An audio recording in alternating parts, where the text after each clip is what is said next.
স্বাগত ইসলামী bank Bangladesh PLC দেশ বাণিজ্য সংবাদের সঙ্গে আছি আমি সাদিয়া লাবনী। শুরুতেই 2026-27 অর্থ বছরের বাজেট বিশ্লেষণ।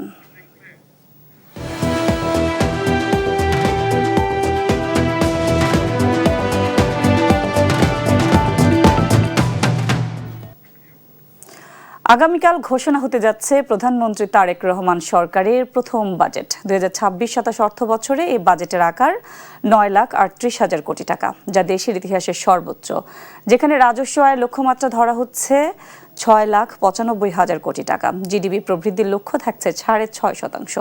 সরকার 7.5%-এর ঘরে রাখতে চাচ্ছে মূল্যস্ফীতির হার। অর্থনীতিবিদরা বলছেন, শুধু বাজেটের আকার বাড়ালেই হবে না, তা বাস্তবায়নের সক্ষমতা এবং রাজস্ব আহরণের বাস্তবসম্মত কৌশলই হবে বড় চ্যালেঞ্জ। নির্বাচনী ইশতেহারের প্রতিশ্রুতি পূরণের লক্ষ্য নিয়ে দেশের ইতিহাসে সবচেয়ে বড় বাজেট দিতে যাচ্ছে প্রধানমন্ত্রী তারেক রহমানের নেতৃত্বে বিএনপি সরকার। 2026-27 অর্থ বছরের জন্য এই বাজেটের আকার ধরা হয়েছে 9,38,000 কোটি টাকা। এর মধ্যে বার্ষিক উন্নয়ন কর্মসূচি এডিবিতে বরাদ্দ থাকছে 3 লাখ কোটি টাকা।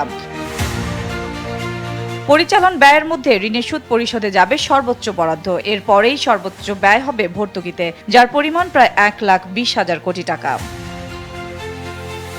বাজেটে মোট ব্যয়ের বিপরীতে রাজস্ব আয়ের লক্ষ্য ধরা হয়েছে 6,95,000 কোটি টাকা। এর মধ্যে এনবিআর থেকে আদায় হবে 6,04,000 কোটি টাকা। আসছে বাজেটে ব্যয় ও আয়ের ব্যবধান দাঁড়াচ্ছে 2,43,000 কোটি টাকা। এ ঘাটতি মেটাতে ব্যাংক ও বিদেশি ঋণের উপর মাত্রাতিরিক্ত নির্ভরতা বাড়বে, যা বাজেট বাস্তবায়নে বড় চ্যালেঞ্জ হয়ে দাঁড়াতে পারে বলে মনে করছেন অর্থনীতিবিদরা। সেই সঙ্গে সরকারকে সামলাতে হবে আন্তর্জাতিক উন্নয়ন সহযোগী সংস্থাগুলোর সংস্কার সংক্রান্ত চাপও। ব্যাংক বরোয়িং যেটা টার্গেট করছে, যদি বাজেট বাস্তবায়ন 80 ভাগেও রাখতে পারে, আমার ধারণা এইটার চেয়ে বড় অ্যামাউন্টই বরোয়িং যেতে হবে ব্যাংক বরোয়িংয়ে। কেননা রাজস্বের যে টার্গেট করেছে, এটা আমি খুব রিয়েলিস্টিক মনে করি না। রাজস্ব আগামী বছরেও রাজস্ব সংগ্রহ দুর্বলই থাকবে। হিস্টোরিক্যাল দুর্বলতা, রিফর্মের অভাব, কাঠামোগত সমস্যা, এগুলো তো আছেই। বাংলাদেশে এখন যেই অর্থনৈতিক পরিস্থিতি আছে, তাতে এই বাজেটে যেই লক্ষ্যমাত্রা রাখা হয়েছে তার অধিক ব্যাংক বোরোয়িংয়ে সরকারের যাওয়াটা ঠিক হবে না। ব্যাংক বোরোয়িংটাকে নিয়ন্ত্রিত রাখাটা এখন সরকারের জন্য গুরুত্বপূর্ণ। কয়েক বছর ধরেই ঊর্ধ্বমুখী দেশের মূল্যস্ফীতির পারদ। এই অবস্থায় আগামী অর্থ বছরে মূল্যস্ফীতি 7.5%-এর ঘরে রাখার লক্ষ্য সরকারের। সেই সঙ্গে বাড়ানো হচ্ছে সামাজিক নিরাপত্তা বেষ্টনীর আওতা। গুরুত্ব দেওয়া হচ্ছে ফ্যামিলি কার্ড আর কৃষক কার্ডের মতো কর্মসূচিগুলোতে। রাজনৈতিক সরকার, ইলেক্টেড গভর্নমেন্ট অনেক বড় ম্যান্ডেট নিয়ে আসছে, মানুষের অনেক প্রত্যাশা আছে। সুতরাং ওই তাদের ভোটার এবং সিটিজেনদের জন্য কিন্তু বিভিন্ন কিছু করতে হবে, বিশেষ করে low income, lower middle income, rural population. সেই জায়গায় হয়তো সোশ্যাল প্রোটেকশন বা এই যে ফ্যামিলি কার্ডের মতো যে ইনোভেটিভ অ্যাপ্রোচগুলো, সেগুলার দেখা যাবে যে সেগুলার একটা বড় ব্যবহার হচ্ছে। বাজেটে অর্থনৈতিক স্থিতিশীলতা ফিরিয়ে আনার পাশাপাশি বিনিয়োগ বাড়ানো এবং সামাজিক নিরাপত্তা কর্মসূচিকে আরও শক্তিশালী করতে বিশেষ গুরুত্ব দিচ্ছে সরকার। বাজেটে জিডিপি প্রবৃদ্ধির লক্ষ্যমাত্রা ধরা হচ্ছে 6.5%। একদিকে উচ্চ মূল্যস্ফীতি, অন্যদিকে রাজস্ব আদায়ের চ্যালেঞ্জ, সেই সাথে আছে বিনিয়োগ আর কর্মসংস্থান বাড়ানোর চাপ। এত সব চ্যালেঞ্জ সামনে নিয়েই ঘোষণা করা হচ্ছে 2026-27 অর্থ বছরের জাতীয় বাজেট। এই বাজেট সাধারণ মানুষের জীবনযাত্রায় স্বস্তি আনার পাশাপাশি কতটা গতি ফিরিয়ে আনতে পারে দেশের অর্থনীতিতে, সেটি এখন বড় প্রশ্ন। সাদিয়া লাবনী, দেশ টিভি, ঢাকা। স্থানীয় শিল্প সুরক্ষা, বিনিয়োগ বৃদ্ধি ও ভোক্তা পর্যায়ে চাপ কমানোর লক্ষ্য নিয়ে ভ্যাট শুল্ক ও কর কাঠামোয় বড় ধরনের পরিবর্তনের প্রস্তুতি নিচ্ছে সরকার। প্রস্তাবিত পরিবর্তনের ফলে আগামী অর্থ বছরে কমতে পারে এসি, ফ্রিজ, মোবাইল ফোন, বিভিন্ন মশলা ও কৃষি উপকরণের দাম। এছাড়াও শিশু খাদ্যের কাঁচামাল আমদানি শুল্ক কমানো এবং খেজুর আমদানিতে রেগুলেটরি ডিউটি প্রত্যাহারের প্রস্তাবও রয়েছে। তবে রড সহ বিভিন্ন স্টিলজাত পণ্যে ভ্যাট বাড়ানোর প্রস্তাব থাকায় নির্মাণ সামগ্রীর দাম বাড়তে পারে। মদ, বিড়ি, সিগারেট ও অন্যান্য তামাকজাত পণ্যে কর বাড়ানোর প্রস্তাব রয়েছে। এছাড়া কাজু বাদাম আমদানিতে শুল্ক 5 গুণ বাড়ানোর চিন্তা রয়েছে, যা এ পণ্যের বাজার দর বাড়িয়ে দিতে পারে।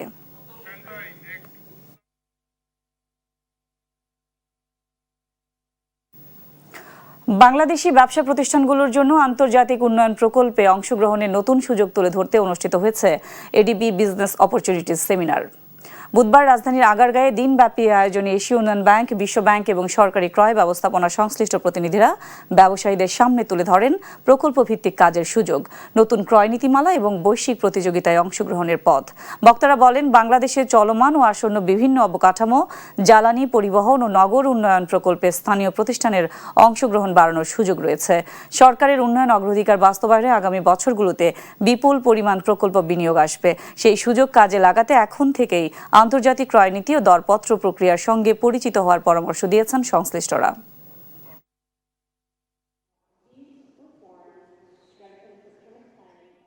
Transparency and accountability remain fundamental to ADB procurement. It has always been fundamental, but we have now further strengthened it. This investment project financing provides, these projects are financed by both IBRD loans, IDA grants and credits, and also guarantee financing to government. Extreme poverty, but also to make sure it is on a livable planet. That means sustainable development should be ensured. বিশ্ব bank ও বাংলাদেশ সরকারের যৌথ অর্থায়নে ১১২টি সরকারি প্রাথমিক বিদ্যালয় কাম বন্যা আশ্রয় কেন্দ্র নির্মাণ কাজের ক্রয় প্রস্তাব অনুমোদন দিয়েছে সরকারি ক্রয় সংক্রান্ত মন্ত্রিসভা কমিটি। বুধবার সচিবালয়ে অর্থমন্ত্রী আমির খসরু মাহমুদ চৌধুরীর সভাপতিত্বে অনুষ্ঠিত সরকারি ক্রয় সংক্রান্ত মন্ত্রিসভা কমিটির বৈঠকে এ সংক্রান্ত 5টি পৃথক প্রস্তাব অনুমোদন দেওয়া হয়। বগুড়া, সিরাজগঞ্জ, পাবনা, রাজবাড়ী ও ফরিদপুর জেলায় নির্মাণ করা হবে এসব আশ্রয় কেন্দ্র। এসব প্রকল্প বাস্তবায়নে মোট ব্যয় হবে ১,০৫৬,৭৬,০০,০০০ টাকা। সন্ধ্যা 7টায় দোকান বন্ধ করে দেওয়ার ফলে ব্যবসায়ীদের 70 থেকে 80% ব্যবসা কমে গেছে, যার ফলে ব্যাপক আকারে ক্ষতির সম্মুখীন হচ্ছেন ব্যবসায়ীরা। এমনটি জানিয়েছে বাংলাদেশ দোকান মালিক সমিতি। সকালে রাজধানীর মগবাজারে তাদের কার্যালয়ে 40টি জাতীয় ভিত্তিক খুচরা ও পাইকারি ব্যবসায়ীদের সংগঠন কর্তৃক আয়োজিত যৌথ সংবাদ সম্মেলনে তারা বলেন, প্রয়োজন হলে অর্ধেক বিদ্যুৎ ব্যবহার করবে, পাশাপাশি আগামী 1 বছরের মধ্যে তাদের বিদ্যুৎ ব্যবহারের অর্ধেক সোলার প্যানেলের মধ্যে নিয়ে আসবে। এ সময় অটোরিকশাকে দায়ী করে বলেন, রাস্তায় যেমন সমস্যার কারণ তেমনি বিদ্যুৎ খরচের বড় প্রভাব ফেলছে। তাদের দাবি যদি মেনে নেওয়া না হয় তাহলে রাস্তায় নামারও হুঁশিয়ারি দেন তারা।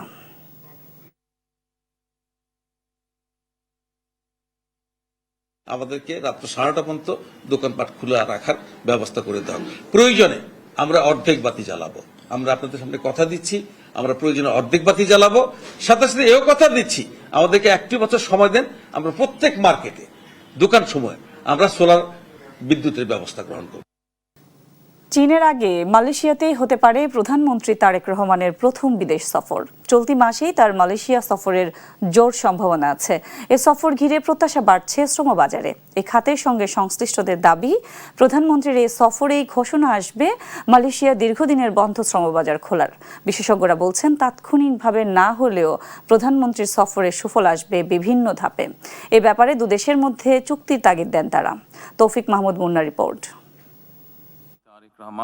ত্রয়োদশ জাতীয় সংসদ নির্বাচনে বিপুল সংখ্যাগরিষ্ঠতা নিয়ে প্রধানমন্ত্রী তারেক রহমানের নেতৃত্বে যাত্রা শুরু করে বিএনপি সরকার। সরকার গঠনের পর থেকেই কূটনৈতিক মহলে আলোচনা, প্রথম কোন দেশকে বিদেশ সফরের জন্য বেছে নেন তারেক রহমান। পররাষ্ট্র মন্ত্রণালয়ের সূত্রে খবর, প্রথম বিদেশ সফর সম্ভবত মালয়েশিয়া যেতে পারেন প্রধানমন্ত্রী। প্রধানমন্ত্রী মালয়েশিয়ার সফর প্রসঙ্গ উঠতেই সামনে এসেছে দেশটিতে বন্ধ হয়ে যাওয়া শ্রমবাজার ইস্যুটি। 1992 সালে আনুষ্ঠানিকভাবে মালয়েশিয়ার জনশক্তি রপ্তানি শুরু করে বাংলাদেশ। নানা অনিয়ম ও দুর্নীতির কারণে বারবার বন্ধ হয়েছে এ শ্রম বাজার, আবার খুলেছেও। 2008 সালে বাজার বন্ধ হওয়ার প্রায় 8 বছর পর 2016 সালে তা পুনরায় চালু করা হয়। 2 বছর পর আবারও দুর্নীতির অভিযোগে 2018 সালে বাজার বন্ধ হয়। 3 বছর পর 2021 সালের ডিসেম্বরে নতুন সমঝোতা চুক্তির মাধ্যমে আবারও এই বাজার খোলে। সর্বশেষ 2024 সালের 31 মে থেকে বন্ধ রয়েছে বাংলাদেশের চতুর্থ শ্রম বাজার মালয়েশিয়া। সরকারের নানা দৌড়ঝাঁপ সত্ত্বেও খোলা যায়নি মালয়েশিয়ার শ্রম বাজার। বাইরা নেতাদের আশা, প্রধানমন্ত্রী তারেক রহমানের সঙ্গে মালয়েশিয়ার প্রধানমন্ত্রীর বৈঠকের পর খুলে যাবে বন্ধ থাকা এই শ্রম বাজার। দেশের প্রধানমন্ত্রী এবং আমাদের মন্ত্রণালয়ের মন্ত্রী মহোদয়, এই দুইজন আমাদের জন্য এমন একটি অবস্থা ওইখানে সৃষ্টি করবেন, কিংবা আমাদের অ্যাপ্রোচটা এরকম থাকবে যাতে জনশক্তি বাজারটি আবার পুনরায় খোলে। 22 থেকে আবার 24 পর্যন্ত খোলা ছিল। এই সময়ের মধ্যে আমরা প্রায় 4,76,000 লোক প্রেরণ করেছি, প্রায় 3 বিলিয়নের উপরে রেমিটেন্স আমরা পেয়েছি। এই বিষয়গুলো তো অবশ্যই আমাদের প্রধানমন্ত্রী এবং আমাদের মন্ত্রী মহোদয় এই দিকে দৃষ্টিপাত করবে। তবে ভিন্ন মত অভিবাসন বিশেষজ্ঞদের। তারা বলছেন শীঘ্রই শ্রমবাজার না খুললেও প্রধানমন্ত্রী সফরের সুফল আসবে দীর্ঘমেয়াদে, আর এক্ষেত্রে সমঝোতা স্মারক নয়, করতে হবে চুক্তি। এই সফরের ভিত্তিতে সরাসরি আমরা তাৎক্ষণিক কোনো ফলাফল পাব না, কিন্তু যেটা হতে পারে যে অন্তত যদি একটা জেন্টলম্যানস এগ্রিমেন্ট হয় যে না আমরা এটার একটা কিছু জিনিস হয়তো শর্ট টার্মে এবং কিছু জিনিস আমরা লং টার্মে উভয় রাষ্ট্রই চাচ্ছি একটা সমাধানের জায়গায় যেতে, এবং যেটা দরকার, যেটা কিছুদিন আগে অন্যান্য দেশের ক্ষেত্রেও চিন্তা করা হচ্ছে বা আমরাও বলি, চুক্তির জায়গায় যাওয়া। আমরা সাধারণত যেটা হচ্ছে বাংলাদেশের ক্ষেত্রে সমঝোতা স্মারক, অর্থাৎ বাধ্যবাধকতা কোনো সরকারের পক্ষেই খুব একটা থাকছে না। অতীতের সব সমস্যা সমাধানের পাশাপাশি শ্রম বাজারকে সিন্ডিকেট মুক্ত করার তাগিদ দেন বাইরা সহ অভিবাসন বিশেষজ্ঞরা। অর্থাৎ উইন উইন একটা জায়গা। মালয়েশিয়াও বুঝবে যে না, আমি অন্যান্য দেশের জায়গা থেকে চিন্তা করলে বাংলাদেশের কর্মীও কোনো কম না। কূটনৈতিক তৎপরতা কিংবা শর্ত শিথিলতার যে বিষয়গুলো আছে সেগুলো আমরা যদি নিজেদের মধ্যে মালয়েশিয়া এবং আমরা উভয়ই একটা উইন উইন সিচুয়েশনে যদি একটা জায়গায় আসতে পারি। তৌফিক মাহমুদ মুন্না, দেশ টিভি, ঢাকা। দেশের বাজারে আবারও স্বর্ণের বড় দরপতন হয়েছে। এবার সবচেয়ে ভালো মানের অর্থাৎ 22 ক্যারেটের প্রতি ভরি স্বর্ণের দাম ভরিতে কমেছে 6,591 টাকা, কমে দাঁড়িয়েছে 2,22,782 টাকায়। বুধবার এক সংবাদ বিজ্ঞপ্তিতে এ তথ্য জানিয়েছে বাংলাদেশ জুয়েলার্স সমিতি বাজুস। সংগঠনটি জানায় তেজাবি স্বর্ণের দাম কমে যাওয়ায় স্থানীয় বাজারে স্বর্ণের দাম কমেছে। নতুন দাম অনুযায়ী 22 ক্যারেটের প্রতি ভরি স্বর্ণ 2,22,782 টাকা, 21 ক্যারেটের প্রতি ভরি 2,12,635 টাকা, 18 ক্যারেটের প্রতি ভরি 1,82,250 টাকা এবং সনাতন পদ্ধতির প্রতি ভরি স্বর্ণের দাম 1,48,424 টাকা নির্ধারণ করা হয়েছে। নতুন দাম আজ থেকেই কার্যকর হয়েছে। সড়কে শৃঙ্খলা ফেরানো ও যানজট কমাতে অবৈধ ব্যাটারি চালিত অটোরিকশা এবং ইজি বাইককে নিয়ন্ত্রণের আওতায় আনার উদ্যোগ নিয়েছে সরকার।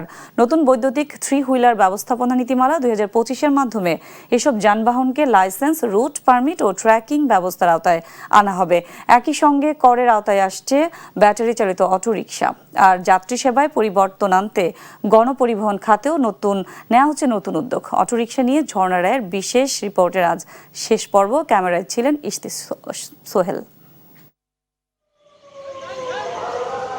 নসিমন, করিমন, ইজিবাইক ও ব্যাটারি চালিত রিকশা সহ বিভিন্ন ধরনের যানবাহন সড়কে চলাচলের অনুমোদন দেয়নি সরকার। একই সঙ্গে 20 বছরের বেশি পুরনো ট্রাক, কাভার্ড ভ্যান এবং 25 বছরের বেশি পুরনো বাস, মিনিবাসও আইন অনুযায়ী অবৈধ।